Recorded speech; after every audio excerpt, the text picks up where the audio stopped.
Hello students, मैं Rakesh Kumar, PGT chemistry, government senior secondary school Nangal Chaudhari, जिला महेंद्रगढ़, हरियाणा।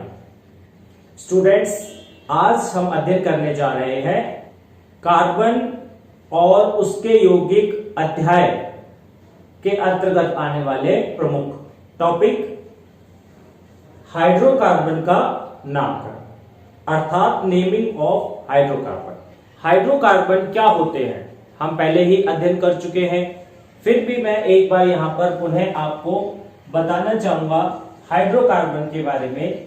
देखिए, हाइड्रोकार्बन जो शब्द है यहाँ पर दो शब्दों से मिलकर बना है, एक हाइड्रो, और हाइड्रो जो शब्द है वह आया है हाइड्रोजन से। तो हाइड्रोजन, हाइड्रो मीन्स हाइड्रोजन और कार्बन, तो वह यौगिक जो हाइड्रोजन और कार्बन के मिलने से बनता है, हाइड्रोजन और कार्बन के योग करने से बनता है, उस यौगिक को हाइड्रोकार्बन कहते हैं। आपसे पूछा जाए हाइड्रोकार्बन क्या होते हैं तो आप बताएंगे वह यौगिक जो हाइड्रोजन और कार्बन के संयोग से बनते हैं उनको हाइड्रोकार्बन कहते हैं। हाइड्रोकार्बन को जब हम वर्गीकृत करते हैं तो उसको दो भागों में प्रमुख रूप से बांटा जाता है। वह दो भाग कौन कौन से हैं? वह दो भाग हैं, एक संतृप्त हाइड्रोकार्बन और दूसरा असंतृप्त हाइड्रोकार्बन। यह देखिए, हाइड्रोकार्बन दो प्रकार के होते हैं।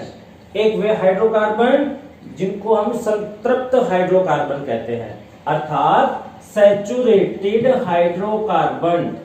सैचुरेटेड हाइड्रोकार्बन, हमें जाना था कि सैचुरेटेड हाइड्रोकार्बन वे हाइड्रोकार्बन होते हैं जिसमें कार्बन कार्बन परमाणुओं के बीच में एकल आबंध होता है, जबकि असंतृप्त हाइड्रोकार्बन वे हाइड्रोकार्बन होते हैं जिनमें कार्बन कार्बन के बीच में द्विआबंध हो या फिर कार्बन कार्बन परमाणुओं के बीच में त्रिआबंध हो।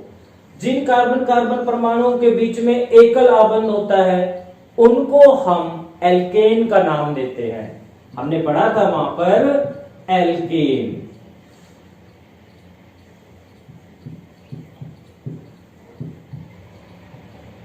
एल्केन, ठीक है। और जिन कार्बन कार्बन परमाणुओं के बीच में द्विआबंध होता है उनको हम कहते हैं एल्कीन।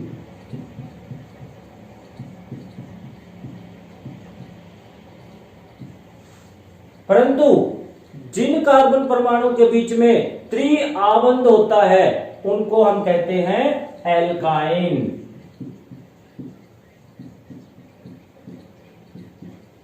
अब हम जरा इसको थोड़ा सा और आगे देखते हैं कि जो संतृप्त हाइड्रोकार्बन है उनको अगर हम आगे विभाजित करें तो उनको हम विभाजित कर सकते हैं किसके अंदर? तीन भागों में। ये देखिए, तीन भाग कौन कौन से हैं? पहला प्रकार है सीधी श्रृंखला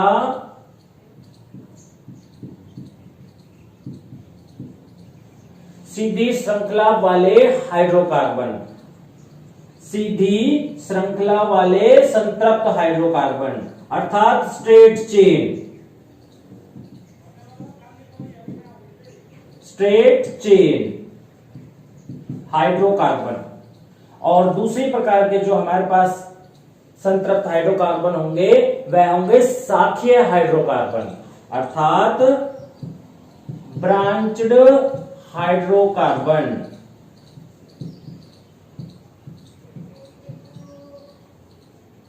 ब्रांच्ड हाइड्रोकार्बन। और तीसरे प्रकार के जो होंगे हमारे पास वह होंगे चक्रीय संतृप्त हाइड्रोकार्बन, अर्थात साइक्लिक सैचुरेटेड हाइड्रोकार्बन। इसी प्रकार से जो एल्कीन होंगे हमारे पास, अर्थात असंतृप्त हाइड्रोकार्बन होंगे, इसी प्रकार से जो असंतृप्त हाइड्रोकार्बन होंगे उनको भी हम 3 प्रकार में बांट सकते हैं। सीधी श्रृंखला वाले असंतृप्त हाइड्रोकार्बन, शाखीय श्रृंखला वाले असंतृप्त हाइड्रोकार्बन और चक्रीय असंतृप्त हाइड्रोकार्बन। हाइड्रोकार्बन के प्रकार के आधार पर आइए अब हम अध्ययन करते हैं कि किस प्रकार से जो सीधी श्रृंखला वाले हाइड्रोकार्बन है या शाखीय श्रृंखला वाले हाइड्रोकार्बन है या चक्रीय संतृप्त या असंतृप्त हाइड्रोकार्बन है, उनका नामकरण कैसे किया जाता है। किसी भी यौगिक का, किसी भी वस्तु का, किसी भी जंतु का जो नामकरण किया जाता है उसके 2 सिद्धांत होते हैं। देखते हैं वो 2 सिद्धांत कौन से होते हैं। एक तो सामान्य सिद्धांत, सामान्य सिद्धांत अर्थात कॉमन सिस्टम।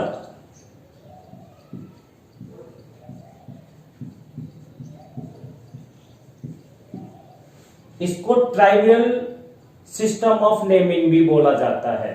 ट्राइवियल,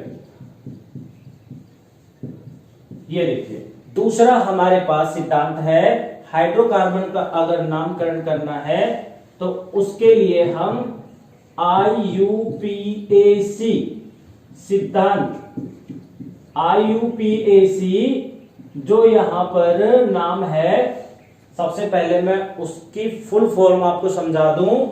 आई का मतलब होता है इंटरनेशनल, यू का अर्थ है यूनियन ऑफ, पी का अर्थ रहेगा प्योर, एंड ए अप्लाइड,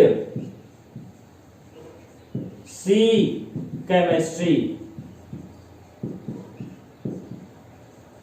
अर्थात IUPAC का अर्थ है international union of pure and applied chemistry. International union of pure and applied chemistry, ये एक यूनियन है, एक संगठन है। और इस संगठन को 1958 में स्थापित किया गया। कब बनाया गया? 1958 के अंदर इसको संगठित किया गया।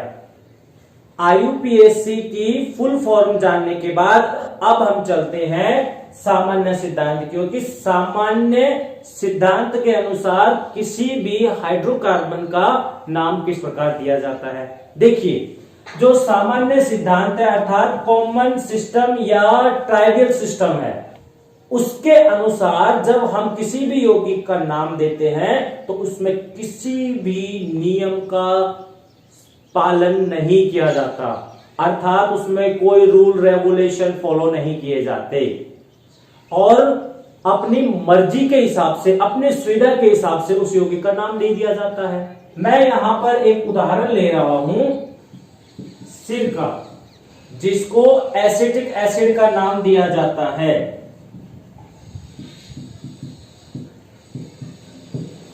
इसका नाम एसिटिक एसिड क्यों पड़ा? देखिए, एक शब्द है एसिटाइनस, एसिटाइनस, यह शब्द लैटिन भाषा का है और लैटिन भाषा के अनुसार एसिटाइनस शब्द जो होता है उसका अर्थ होता है विनेगर। विनेगर, तो यहां पर सिरके के लिए एसिटिक एसिड का नाम देने में किसी नियम का, कानून का पालन नहीं किया गया और नाम दे दिया गया एसिटिक एसिड। एसिटिक एसिड क्योंकि एसिटाइनस एक शब्द है लैटिन भाषा का जिसका अर्थ होता है विनेगर, तो किसी कानून का, नियम का पालन नहीं, अपनी मर्जी से, अपनी इच्छा के अनुसार नाम दे दिया गया। और IUPAC के सिद्धांत के अनुसार इसका नाम होता है इथेनोइक एसिड, जिसका फॉर्मूला होता है CH3COOH, ये इसका फॉर्मूला होता है। C12, 2 कार्बन है, इथ आ जाएगा, और COOH ग्रुप जुड़ा हुआ है, ओइक एसिड आ जाएगा, इथेनोइक एसिड, इथेनोइक अम्ल। तो यहां पर एसिटिक एसिड का इथेनोइक एसिड नाम देने के लिए हमने कुछ नियमों का उपयोग किया, उसके अनुसार हमने यहां पे नाम दिया इथेनोइक एसिड। तो इथेनोइक एसिड जो नाम है वो IUPAC सिद्धांत के अनुसार है, जबकि एसिटिक एसिड जो हम बोल रहे हैं, विनेगर जो हम बोल रहे हैं, वह किसी नियम पर आधारित नहीं है। तो मुख्य रूप से यही अंतर है दोनों में कि सामान्य सिद्धांत के अनुसार किसी भी यौगिक का नाम देने के लिए किसी कानून नियम का पालन नहीं किया जाता, जबकि IUPAC एक ऐसी संस्था बनाई गई जो किसी भी कार्बनिक यौगिक का नाम देने के लिए नियम बनाती है। आइए इन दोनों में अंतर समझने के लिए हम अपने दैनिक जीवन से एक उदाहरण लेते हैं।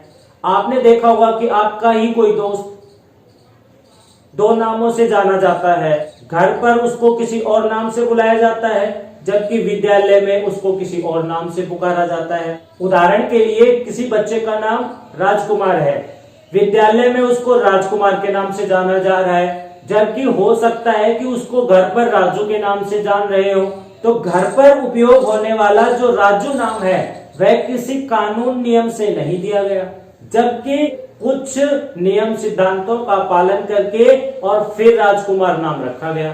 तो इसी प्रकार से कोई भी कार्बनिक यौगिक है अगर हमारे पास, तो उसके दो प्रकार से नाम दिए जाते हैं। IUPAC नाम देने से, एक रिकॉग्नाइज्ड नाम देने से एक लाभ और है, क्या कि जो IUPAC ने जो सिद्धांत बना दिया और किसी भी यौगिक का जो नाम है उस IUPAC सिद्धांत के अनुसार निर्धारित कर दिया गया, तो उस यौगिक का नाम पूरे संसार में वही रहेगा, अर्थात सेम रहेगा। उदाहरण के लिए, चाहे हम भारत में हो, चाहे हम जापान में हो, रूस में हो, अगर हम इथेनोइक एसिड नाम का कोई यौगिक मांगते हैं तो वह हमें एक ही यौगिक देगा, CH3COH। परंतु यदि हम सिरका कहकर के बुलाते हैं तो हो सकता है कि कंफ्यूजन की स्थिति पैदा हो जाए। तो इस प्रकार अगर हम IUPAC सिद्धांत के अनुसार नाम देते हैं तो पूरे संसार में एक यौगिक का एक ही नाम प्रचलित होता है, उसको समझने में और समझाने में किसी प्रकार की समस्या नहीं आती। तो आइए अब हम देखते हैं कि IUPAC सिद्धांत के अनुसार हाइड्रोकार्बन का नामकरण कैसे किया जाता है। देखिए, सबसे पहले हम यहां पर ले रहे हैं सीधी श्रृंखला वाले हाइड्रोकार्बन का नामकरण। उसके लिए यहां पर आपको दो प्रमुख नियम है, उनको याद करना पड़ेगा। पहला नियम है कार्बन परमाणुओं की संख्या के अनुसार प्रमुख नाम निर्धारित करना।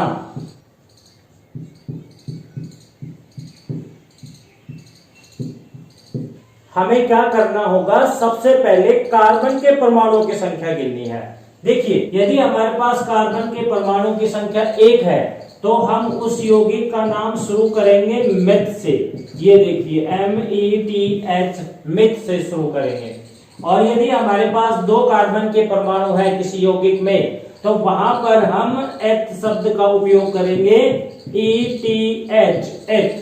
जहां पर 3 कार्बन के परमाणु होंगे वहां पर हम प्रोप शब्द का उपयोग करेंगे उस यौगिक का नाम देने के लिए, PROP, प्रोप। इसी प्रकार यदि हमारे पास 4 कार्बन के परमाणु हैं तो वहां पर हम ब्यूट शब्द का इस्तेमाल करेंगे, इंग्लिश में BUT। आप इसको बट का उच्चारण नहीं दीजिएगा, बट कहेंगे गलत होगा, आप यहां पर इसको ब्यूट बोलेंगे। और 5 कार्बन के लिए आप पेंट शब्द का इस्तेमाल करेंगे, PENT, पेंट। जहां पर 6 कार्बन के परमाणु आपको मिल जाए वहां पर आप उसको हेक्स संबोधित करेंगे, HEX, हेक्स। 7 कार्बन के लिए आप हेप्ट शब्द का उपयोग करेंगे, HEPT। 8 के लिए ऑक्ट, 9 के लिए नॉन, 10 के लिए डेक।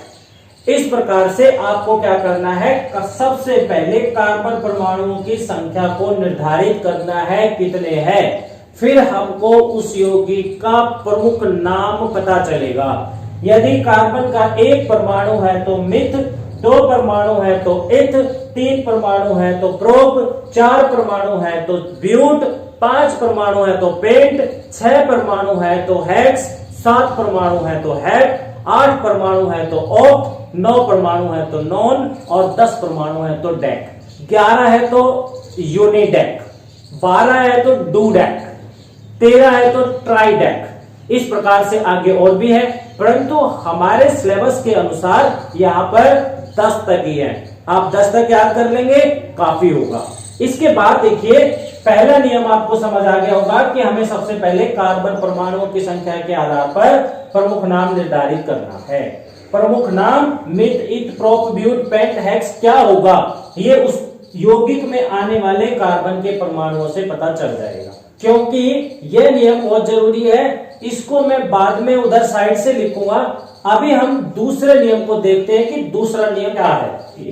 दूसरा प्रमुख नियम है कार्बन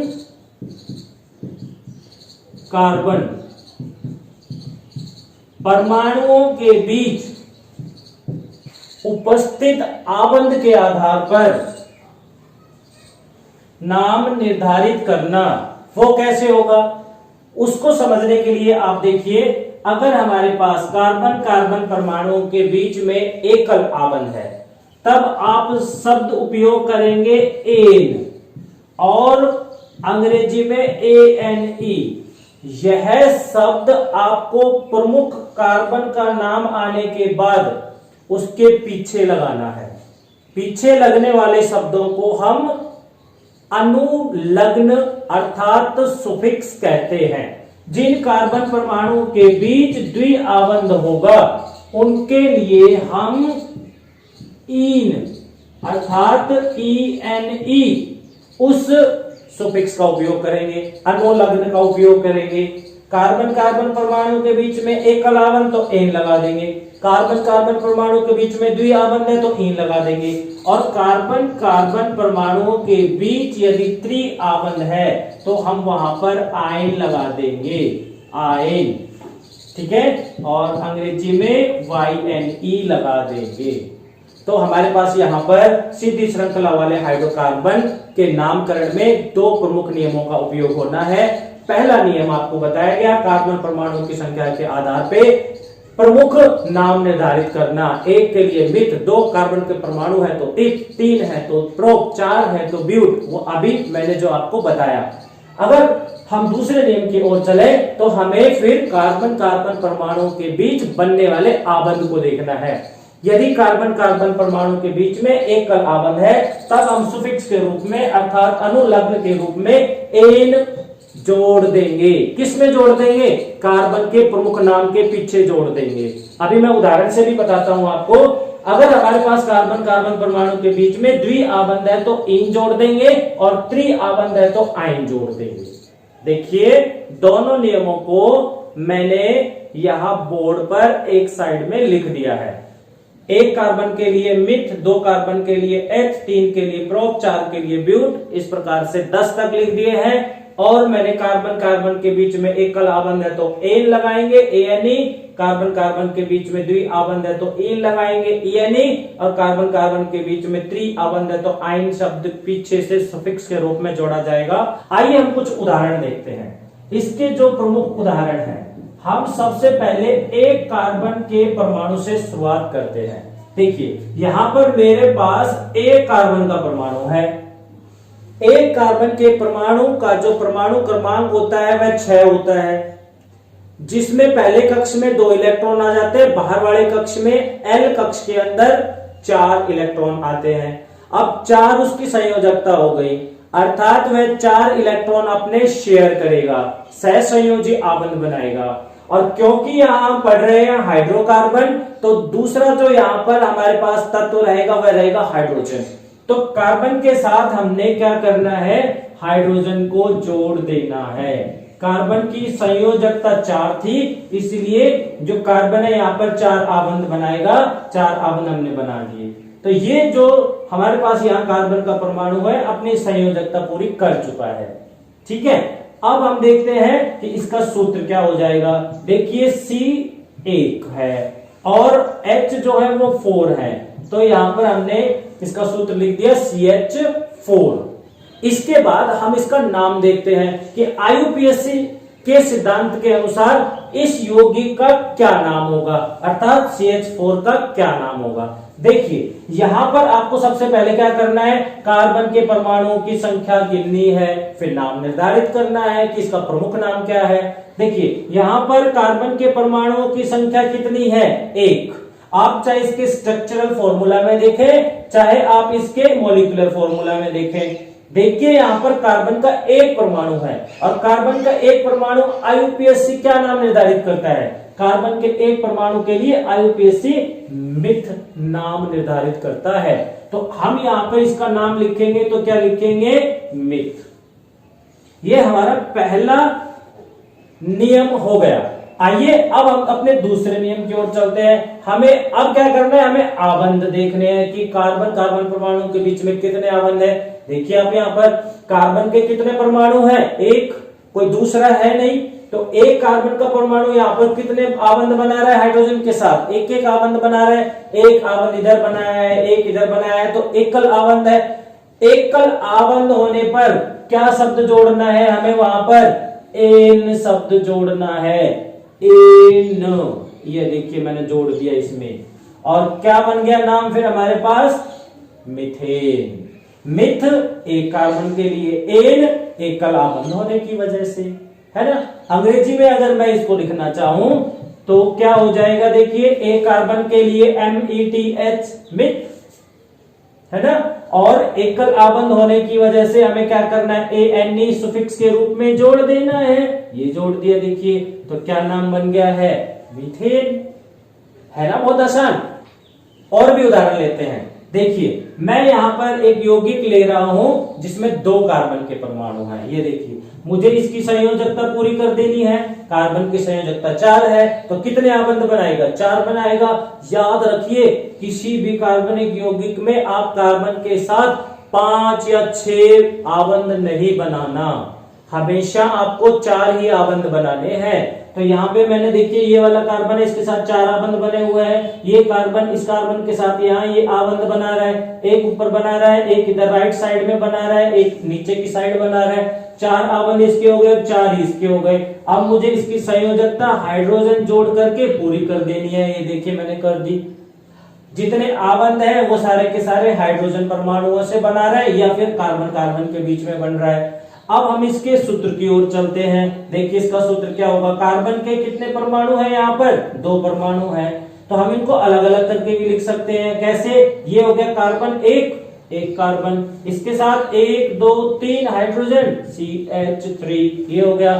फिर दूसरा कार्बन, फिर दूसरा कार्बन, फिर कितने हाइड्रोजन, 3, फिर ये 3 हाइड्रोजन, तो CH3 यह भी बोल सकते हैं। और अगर हम इन पूरे को जोड़ के लिखें तो कार्बन कार्बन जो परमाणु है वो एक जगह जोड़ देने हैं। कितने कार्बन के परमाणु है, 2, C2। इसी तरह हाइड्रोजन कितने हो गए, ये 3 इसके और 3 इसके, 6, तो C2H6। ये इसको हमने इकट्ठा करके लिख दिया, C2H6। तो सूत्र तो हमें समझ आ गया कि कैसे लिखना है, संरचनात्मक सूत्र कैसे लिखना है, और उसका मॉलिक्यूलर जो फॉर्मूला है, आणविक सूत्र है, वो कैसे लिखना है। ठीक है, अब हम चलते हैं इसके नामकरण की ओर, किसका नाम क्या होगा। IUPAC के पहले सिद्धांत का उपयोग करिए। पहला सिद्धांत कहता है अगर 1 कार्बन है तो आप उसके लिए मिथ लगाते हैं, अगर 2 कार्बन है तो आप 1 लगाते हैं। तो यहाँ पर तो 2 ही कार्बन है ना। आप इनकी नंबरिंग भी कर सकते हो, 1 कार्बन 2 कार्बन, तो 2 कार्बन है यहाँ पर, 2 के लिए हमें क्या करना है, एथ लिख देना है। ये लिख दिया मैंने एथ, है ना। अब मुझे क्या करना है, दूसरे नियम की ओर चलना है। दूसरा नियम ये कहता है एकल आबंध के लिए एन, द्वि आबंध के लिए ई और त्रि आबंध के लिए आइन लगाना है। तो यहाँ पर एकल ही तो आबंध है कार्बन कार्बन के बीच में, तो एन लगाना है। एन लगाते ही क्या बन जाएगा, इथेन, एथेन बन गया। और अगर अंग्रेजी में इसको देखते हैं तो 2 कार्बन के लिए क्या आ जाता है, ETH अर्थात एथ। ये देखिए एथ, और आपको लास्ट में क्या लगाना है, इसमें सुफिक्स के रूप में ANE लगाना है। ANE लगाते ही इथेन बन जाएगा, ETHANE इथेन। ठीक है। इसी प्रकार से आप इसमें कार्बन के परमाणुओं की संख्या जोड़ते चले जाइए और नाम IUPAC के नियम के अनुसार से देते चले जाइए। अगर मैं यहाँ पर देखिए एक कार्बन के परमाणु को और जोड़ देता हूं, ये जोड़ दिया मैंने, देखिए यहाँ पर ये बना दिया, तो अब इसका सूत्र क्या हो जाएगा? अब इसका सूत्र हो जाएगा, देखिए क्या बन जाएगा, 1 2 3, 3 कार्बन के परमाणु हो गए हैं यहाँ पर। हाइड्रोजन के कितने परमाणु हो गए हैं? 3 4 5 6 7 8। तो हाइड्रोजन के यहाँ परमाणु हो गए हैं 8। और नाम अब क्या रहेगा? इथेन नाम नहीं रहेगा अब यहाँ पर। 3 कार्बन के परमाणुओं के लिए क्या आ जाएगा? प्रोप, है ना। और क्या करना है फिर हमें? एक कलाबंद है सारे, एन लगा देना है, तो नाम हो जाएगा प्रोपेन। अंग्रेजी में लिखे तो PROP, प्रोप, और क्या लगा देना है? एन लगा देना है, प्रोपेन। एक और उदाहरण लेते हैं, देखिए यहां पर मैं एक यौगिक ले रहा हूं, ये 2 कार्बन के परमाणु है, लेकिन यहाँ पे दोनों कार्बन के परमाणुओं के बीच जो आबंध है वो 2 है, द्विआबंध है। मुझे इसकी संयोजकता पूरी करनी है, संयोजकता पूरी करनी है तो 2 आबंध और बनाने पड़ेंगे। तो 2, एक तो यहाँ पे जोड़ दिया, एक यहाँ पे जोड़ दिया, 2 आबंध हो गए, 2 और 2 ये हो गए, 4 कुल आबंध हो गए। इसके 2 बने हुए हैं, इस वाले कार्बन के साथ मुझे 2 और जोड़ देने हैं, 4 हो गए। हाइड्रोजन जोड़ करके हाइड्रोकार्बन बना दो, इसको हाइड्रोकार्बन बन गया। इसका सूत्र लिख दीजिए, सूत्र बहुत आसान है। क्या सूत्र हो जाएगा? C2H4 आते इसके नाम की ओर, नाम देने के लिए 2 कार्बन है तो एथ आ जाएगा, तो एथ हो गया। और द्विआबंध है कार्बन कार्बन के बीच में, तो इन आ जाएगा, तो आप इन लगा दीजिए, लगा दिया मैंने इन, एथीन। अगर अंग्रेजी में लिखूं तो ETH तो हो ही गया 2 कार्बन के लिए, और ENE और लगना है इसमें सुफिक्स के रूप में, एथीन, तो एथीन। ऐसा उदाहरण है जिसमें कार्बन कार्बन के बीच में द्विआबंध है। आइए अब हम एक ऐसा उदाहरण और दिखें जिसमें कार्बन कार्बन के बीच में त्रिआबंध आ जाए, तो नाम कैसे देंगे? ये देखिए 2 कार्बन के परमाणु हैं, 3 आबंध इसने इस कार्बन से बना रखे हैं, एक हाइड्रोजन जोड़ दीजिए, इधर एक हाइड्रोजन जोड़ दीजिए, बन गया कार्बन का यौगिक हाइड्रोकार्बन। नाम क्या है? सूत्र क्या है? सूत्र बता दीजिए सबसे पहले, C2H2 इसका सूत्र है। नाम क्या हो जाएगा? 2 कार्बन है तो एथ आ जाएगा, 2 कार्बन के लिए एथ, और 3 आबंध कार्बन कार्बन के बीच में है तो आयन जुड़ जाएगा, आयन, एथाइन। ये देखिए एथाइन नाम हो जाएगा इसका। अंग्रेजी में लिखेंगे तो ETH तो लिखेंगे और YNE सुफिक्स के रूप में जोड़ देंगे, एथाइन। यहां पर मैं एक महत्वपूर्ण आपको जो रूल है वह भी बताना चाहूंगा। देखिए वह क्या है कि यदि किसी यौगिक में द्विआबंध और त्रिआबंध है तो वहां पर आप उस द्वि और त्रिआबंध की स्थिति अर्थात पोजीशन को भी दर्शाएंगे। कैसे? चलिए देखते हैं। देखिए यहां पर मैं एक यौगिक ले रहा हूं, ये देखिए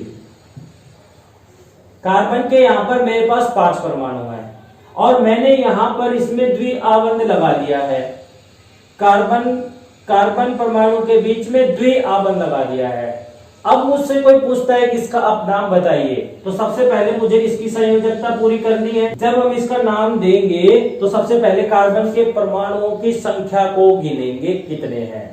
आप यहाँ पर कार्बन के परमाणुओं की संख्या गिनिए, 1 2 3 4 5, 5 के लिए क्या आ जाएगा? पेंट आ जाएगा, है ना। और सारे के सारे कार्बन परमाणुओं के बीच में आबंध देखिए, तो आप देख पा रहे होंगे क्या कार्बन कार्बन परमाणु के बीच में द्विआबंध है, द्विआबंध है तो आप यहां पर लगा देंगे पेंटीन, ई लगा देंगे लास्ट में, है ना। लेकिन यहां पर ये ध्यान रखना है कि कार्बन कार्बन परमाणु के बीच में द्विआबंध यहां था तो पेंटीन शब्द आया, अगर हम यहां पर लगा देंगे तब भी पेंटीन ही आएगा, और यहां पर लगा देंगे तब भी पेंटीन आएगा। तो अंतर क्या हुआ द्विआबंध को अलग अलग जगह लगाने का? देखिए यही बात यहाँ पर सबसे महत्वपूर्ण है। हमें यह देखना है कि कार्बन कार्बन के बीच में द्विआबंध कौन से कार्बन पर स्थित है। तो हमें द्विआबंध और त्रिआबंध की स्थिति देख करके कि वह कहां पर है, फिर हमें कार्बन के यौगिक का नाम निर्धारित करना है।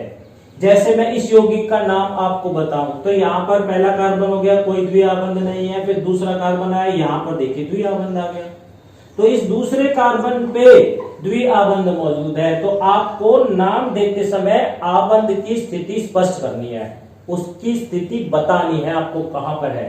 तो इसका नाम सिंपल पेंटीन न होकर के क्या हो जाएगा, पेंट 5 कार्बन के लिए तो आप लगाएंगे, और हमें पता है कि डबल बॉन्ड जहां होता है उसके लिए हम इन लगाते हैं, और इन भी सुफिक्स के रूप में लगाते हैं, तो इन जो है वो पीछे लगेगा, लेकिन उसकी स्थिति बतानी पड़ेगी पहले में भी कहां लगा हुआ है। तो यहाँ पे हमने देखा कि जो द्विआबंध है वो कार्बन के दूसरे परमाणु पर जुड़ा हुआ है, तो यहाँ पर जब हम नाम लिखेंगे तो हम उसकी स्थिति बताएंगे पेंट 2, और फिर द्विआबंध के लिए क्या लगाना होता है हमें, इन, तो यह नाम हो जाएगा इसका पेंट 2 इन है। अर्थात जो द्विआबंध है उसकी स्थिति देखनी है, उसकी पोजीशन देखनी है कि द्विआबंध कहां पर है, फिर हमें उसकी स्थिति के हिसाब से उसका नाम देना है। तो ये खाली पेंटीन नहीं होगा, इसको हम पेंट 2 इन कहेंगे तो ज्यादा सही होगा। तो इस प्रकार से हम आबंधों की स्थिति को भी स्पष्ट करेंगे। आबंध की स्थिति के अनुसार मैं एक और उदाहरण लेता हूं। देखिए यहां पर मेरे पास 6 कार्बन के परमाणु हैं और मैं इन सब में आबंध जोड़ रहा हूं। ये देखिए मैंने आबंध जोड़ दिया, इन सभी की संयोजकता मुझे पूरी कर देनी है। एक कार्बन का परमाणु 4 ही आबंध बना सकता है, 4 ही आपने गिन के रखने हैं, 4 से ज्यादा आपके आबंध नहीं होने चाहिए। और संयोजकता को पूरा करने के लिए हाइड्रोजन के परमाणु उससे जुड़ जाएंगे। ये देखिए ये जुड़ गए। अब हमसे कोई पूछता है कि इस यौगिक का नाम बताइए क्या है, तो हम सबसे पहले क्या करेंगे, कार्बन के परमाणुओं की संख्या को गिन लेंगे। अच्छे से याद करने के लिए हम उसको नंबरिंग कर देंगे, तो मैं उनको नंबर भी कर देता हूं। नंबर 1 कार्बन परमाणु, नंबर 2 कार्बन परमाणु, ये नंबर 3, ये नंबर 4, ये 5वां कार्बन परमाणु है, ये 6ठा है। ठीक है, अब नंबरिंग करते समय भी आपको याद रखना चाहिए कि जो उसकी आबंध है उसकी स्थिति क्या है। ये अगला नियम, आप जब भी कार्बन के परमाणुओं की संख्या को गिन रहे हैं, नंबर दे रहे हैं, तो वहां पर आपको याद रखना होगा कि कार्बन कार्बन परमाणु के बीच में जो द्विआबंध या त्रिआबंध आ रहा है ना, उसकी स्थिति कहां है, उसकी स्थिति को कम से कम नंबर देना है आपको। उस तरफ से हमको उसकी गिनती करनी है जिधर उस आबंध को कम से कम नंबर मिल रहा हो। अगर हम यहां पर देखें तो देखिए 1 2 3 नंबर पे त्रिआबंध आया है। ठीक है, तो हम इसकी जो कार्बन संख्या की जो गिनती है वो लेफ्ट से राइट में भी कर सकते हैं। हम नंबर इधर से भी तो दे सकते हैं, इधर राइट से लेफ्ट की तरफ। ठीक है, दोनों साइड से नंबर दे सकते हैं, लेकिन हमको इसकी स्थिति के अनुसार नंबर देना है कि इसको कम से कम नंबर मिलना चाहिए। तो यहां पर हम इधर से देते हैं, तो देखिए 1, ये 2, ये 3, ये 4 कार्बन, ये 5 कार्बन, ये 6, तो रहेंगे तो 6 ही कार्बन। लेकिन जो द्विआबंध और त्रिआबंध है उसको कितना नंबर मिल रहा है, जब हम लेफ्ट से राइट की तरफ काउंट कर रहे हैं तो तीसरा नंबर मिल रहा है, जब राइट से लेफ्ट की तरफ आ रहे हैं तब भी तीसरे कार्बन पे है। तो यहां पर कहीं से भी हम गिनती कर रहे हैं बराबर है, तो इसका कोई मतलब नहीं रह गया कि हम किधर से गिनती कर रहे हैं। अगर दोनों तरफ से बराबर है तो आप कहीं से भी उसको नंबरिंग कर सकते हैं, कहीं से भी आप उसको नंबर दे सकते हैं। अब हमारे पास इसके नाम की बात आती है कि इसका नाम कैसे देंगे। देखिए कार्बन के परमाणु की संख्या 6 है, तो हम यहाँ पे क्या लिख लेंगे, हम यहाँ पे हेक्स लिख लेंगे, क्योंकि कार्बन के 6 परमाणु के लिए क्या आता है, हेक्स आता है। अब हम देखेंगे कि कार्बन कार्बन परमाणु के बीच में कितने आबंध है, तो यहाँ पर कार्बन कार्बन परमाणु के बीच में देख रहे हैं कि त्रिआबंध आ रहा है। त्रिआबंध आते हमें पता है कि आयन लगाना होता है, हम यहाँ पे आयन लगा दें, लेकिन आयन लगाने से ये तो निर्धारित हो गया कि ये हेक्साइन है, लेकिन ये पूरे तरीके से सही नहीं है। क्यों? क्योंकि हमने अभी इस त्रिआबंध की स्थिति नहीं दर्शाई। दिखा तो दिया कि तीसरे नंबर कार्बन के साथ है, तो हम इसको लिखना भी है।